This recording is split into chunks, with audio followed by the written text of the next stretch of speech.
Hello students, now today in this session we will discuss about Newton's first law of motion. Students, first of all we will start from statement of Newton's first law of motion.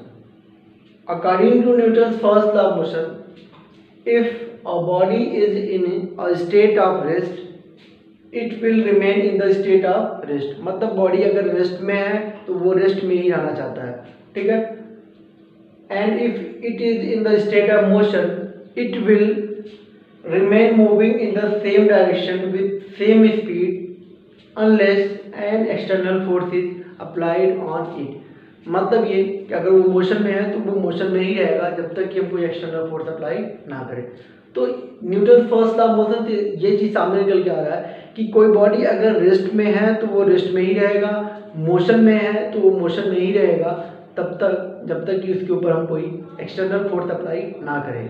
तो दो चीज़ें सामने आए. पहला ये कि हमको external force apply करना पड़ेगा उसके स्टेट को चेंज करने के लिए. दूसरा कि अगर वो जिस पोजीशन में है, जिस स्टेट में है, उस स्टेट को मेंटेन रखना चाहता है तो ये जो प्रॉपर्टी है बॉडी का उसको भी इनर्शिया कहते हैं.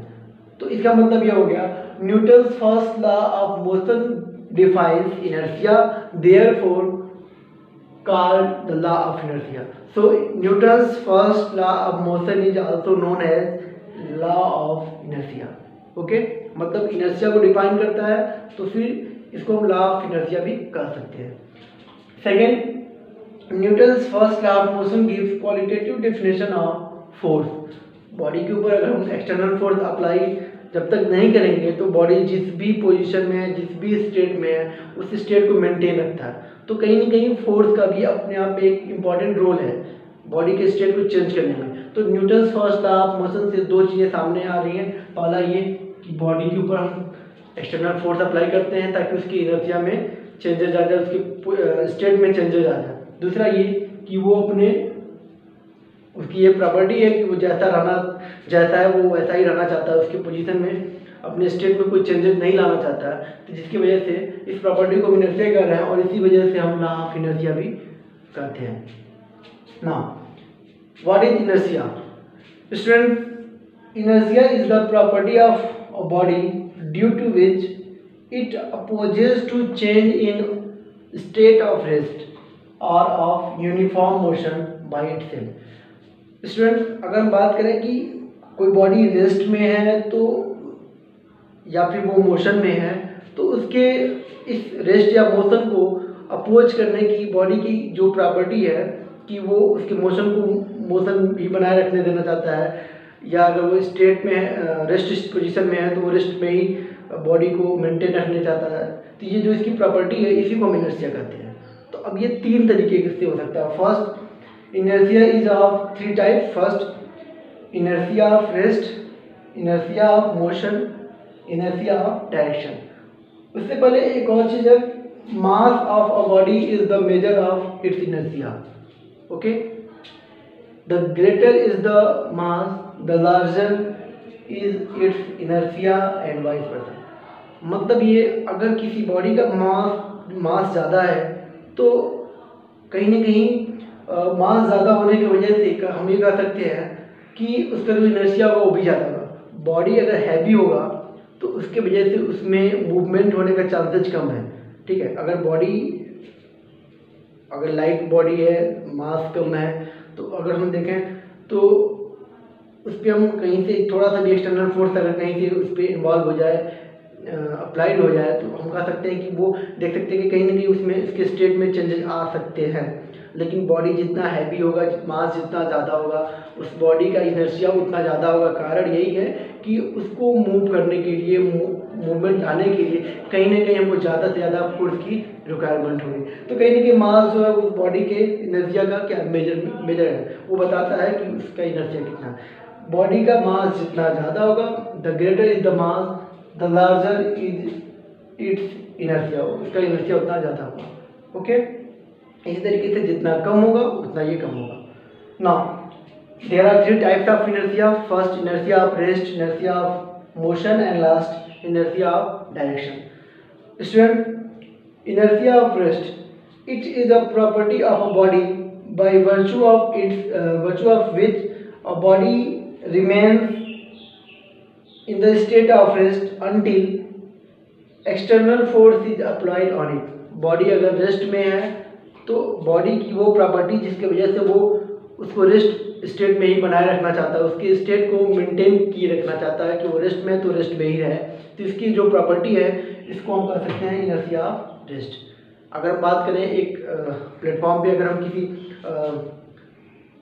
ट्रेन में अगर सपोज कीजिए कि अगर हम जाते हैं तो देखते हैं कि जैसे ही ट्रेन मूव करना शुरू करता है, उसके कंपार्टमेंट में हम जहाँ भी खड़े हैं, अगर ट्रेन जैसे स्टार्ट होता है, मूव करना स्टार्ट करता है, तो हमको एक पीछे की तरफ कुछ ऐसा फोर्स फील होता है, ऐसा लगता है जैसे कि हम पीछे की तरफ मूव कर रहे हैं। तो ये सिर्फ और सिर्फ इनर्शिया ऑफ रेस्ट की वजह से होता है। Next, inertia of motion.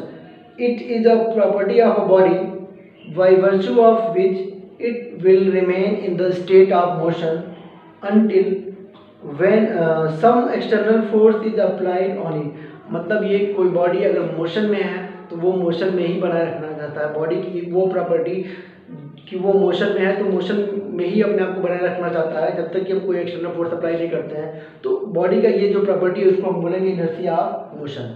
मतलब ये हम एक एग्जांपल देख सकते हैं, अगर हम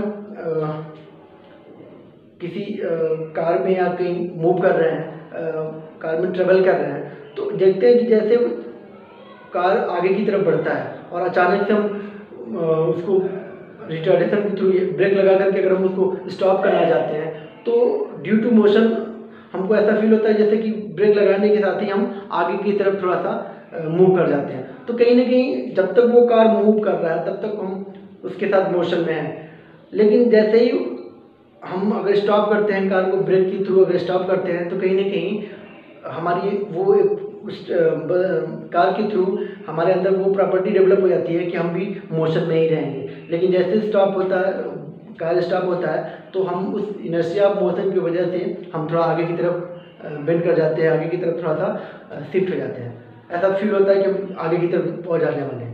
ठीक है। Next, inertia of direction. It is the inherent property of a body by virtue of which it is unable to change its direction of motion by itself। मतलब ये अगर कोई बॉडी किसी डायरेक्शन में मूव कर रहा है तो तब तक उस डायरेक्शन में मूव करेगा जब तक कि हम कोई एक्सटर्नल फोर्स अप्लाई ना करें। तो ये जो प्रॉपर्टी है बॉडी की कि वो जिस डायरेक्शन में मूव कर रहा है उस डायरेक्शन में मूव करता चला जाता है, यही क्या है, इनर्शिया ऑफ डायरेक्शन है। और हम जब जैसे ही कोई एक्सटर्नल फोर्स अप्लाई करते हैं तो हम उसके डायरेक्शन को चेंज कर सकते हैं। जैसे कोई बैट्समैन अगर बैटिंग करता है तो बॉलर बॉलिंग करने के बाद जैसे बॉल आगे की तरफ बढ़ता है, बैट्समैन के पास आता है, अगर वो बिल्कुल बॉल को ड्रॉप कर दे तो कहीं ना कहीं हो सकता है कि विकेट कीपर के थ्रू मिस होने के बाद वो बॉल बिल्कुल सीधे निकल जाए, उसके डायरेक्शन में कोई चेंजेस ना हो। बट जैसे ही बैट्समैन बैट के थ्रू उस पर कोई एक्सटर्नल फोर्स अप्लाई करता है तो हम देखते हैं कि बॉडी के बॉल के जो डायरेक्शन होते हैं, जो डायरेक्शन है उसको बिल्कुल हम चेंज कर सकते हैं। तो वो प्रॉपर्टी जिसकी वजह से बॉल अगर अपना डायरेक्शन चेंज नहीं करना चाहता है, वो अप्रोच करता है, कहीं ना कहीं वो प्रॉपर्टी क्या है, इनर्शिया डायरेक्शन है।